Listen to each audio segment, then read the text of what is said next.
World Sport from the BBC with me, Paul Serres. Coming up in the next 10 minutes. I think VAR has been a disaster for us. VAR questioned again as West Brom beat Southampton in the English Premier League. We hear from the world number 5, Stefanos Tsitsipas, as the tennis clay court season gets underway in Monte Carlo. And Babar Azam makes another half-century for Pakistan, but it isn't enough in Johannesburg. We start with football. West Bromwich Albion kept their slim hopes of Premier League survival alive with a 3-0 win over Southampton at the Hawthorns. Mateus Pereira, Matt Phillips and Callum Robinson got the goals for the Baggies, who remain 8 points from safety with 7 matches left to play. West Brom had what would have been the opening goal disallowed after the video assistant referee couldn't find a definitive camera angle to reverse the on-field decision of offside against Mbedian. The West Brom boss Sam Allardyce felt his side were let down by the technology. I think VAR has been a disaster for us today on the first goal, because you look at that, it's definitely a goal, and I can speak freely on this because it hasn't cost us and how costly it might have been if we hadn't scored the 3 goals we did tonight. So it was a fantastic performance, overcoming that disappointment, scoring so early to put Southampton on the back foot. But our performance first half was particularly outstanding, I thought. West Brom striker Callum Robinson got the 3rd goal for the Baggies, and he says they will keep fighting to stay in the Premier League. It's the first time this season we've got 2 wins in a row, and the boss stressed that to us, that we needed to go back out tonight and get a win. Obviously the results, as you know, didn't really go our way at the weekend. Newcastle got a win, so we knew we had to get a win to keep our hopes alive. Still far off, but we're going to keep grinding to the end. Saints manager Ralph Hasenhüttl was disappointed with his side's performance. The performance was absolutely deserved, this defeat today, because we had maybe 20 or 30 good minutes in this game, and it's not enough for the Premier League. In the late game, Brighton and Everton drew 0-0. Attention turns to the Champions League on Tuesday, with Chelsea taking on Porto at Stamford Bridge with a 2-0 advantage from the first leg.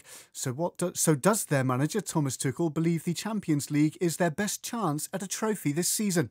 We have FA Cup also, we are in semi-final. Once you are in second leg in a quarter-final in Champions League, you will not find any team who does not have the goal to arrive in semi-final and from there in final. You will simply not find it. I am here to win titles, I'm here to win games, and as a result to win titles. This is what I demand of myself, so why should we now say anything different? In Tuesday's other Champions League match, holders Bayern Munich go to Paris to take on PSG, looking to overturn a 3-2 deficit from the first leg in Bavaria.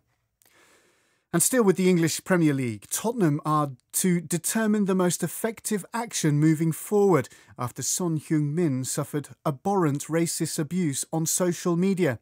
The South Korea forward was abused following Sunday's 3-1 Premier League home defeat by Manchester United. Son, who scored for Tottenham in that defeat, was involved in an incident in which Manchester United had a goal disallowed after he was caught in the face by Scott McTominay. With more, here's the BBC's Maz Faruqi. Tottenham have confirmed that they have reported the online abuse of Son Heung-min and that it will now undertake a full review alongside the Premier League. Last week, Spurs called on the platforms themselves to take action after Davinson Sanchez was also targeted in a similar incident. This is the latest in a long line of online abuse directed at footballers. 6 days ago, Liverpool's Trent Alexander-Arnold, Sadio Mane and Naby Keita were also targeted ahead of a European Champions League match.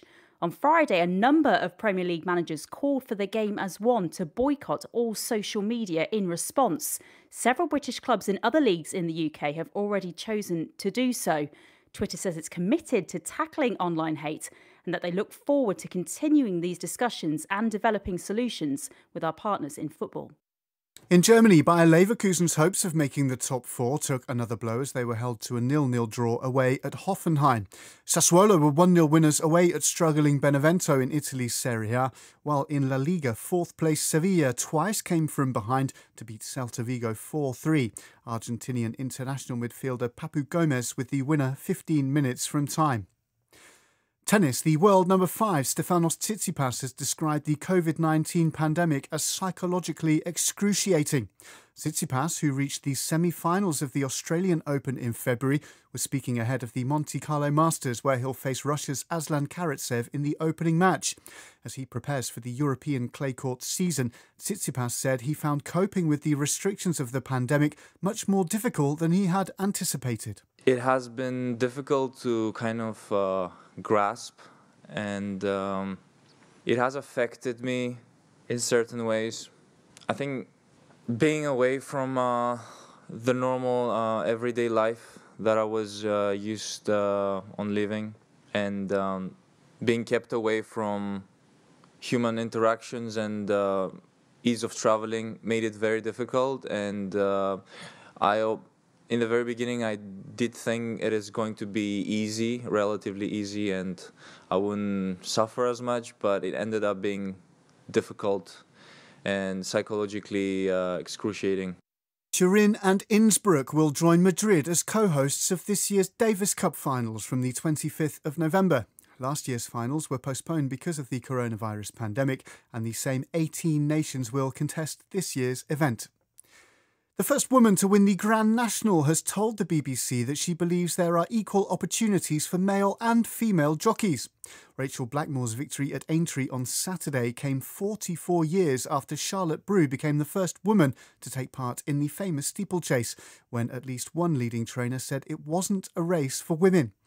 Blackmore, who became the first woman to win the champion hurdle at Cheltenham last month, that was one of her 6 victories at the festival. So what have been the reasons for Blackmore's success this year? Well, first of all, getting on the best horses of the moment is a massive help.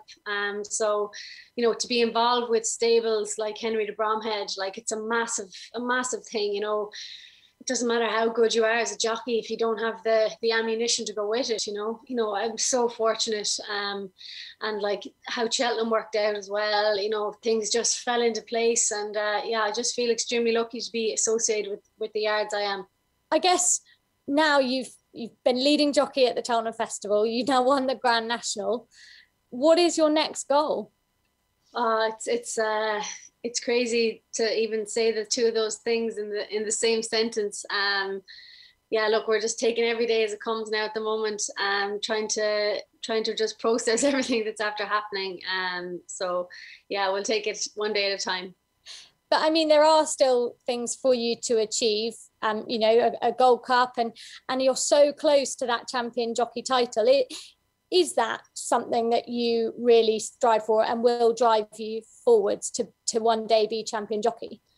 Oh, look, every day you go racing, you know, if you've 4 rides, you want to try and get 4 winners on the way home. You know, that's something that every jockey is striving towards, I think. You know, I'm in a position where I'm riding a lot of nice horses, and, you know, I'm very lucky to be in that position. Rachel Blackmore was speaking to the BBC's Laura Scott. Cricket, South Africa beat Pakistan by 6 wickets in the second T20 international at the Wanderers in Johannesburg to level the 4-match series at 1-1. Left-arm spinner George Lind and fast bowler Lizard Williams took 3 wickets each as Pakistan were restricted to 140 for 9 in their 20 overs, with captain Babar Azam top scoring for the tourists with a 50-ball 50. Aidan Markram led an aggressive South African reply, hitting 54 off 30 balls as the hosts romped to victory with 6 overs to spare. The world of rugby has been paying tribute to former Italy captain and Scotland scrum coach Massimo Cutita after he died from COVID-19 complications on Sunday. He earned 70 caps for Italy between 1990 and 2000 and passed away in hospital near Rome at the age of 54.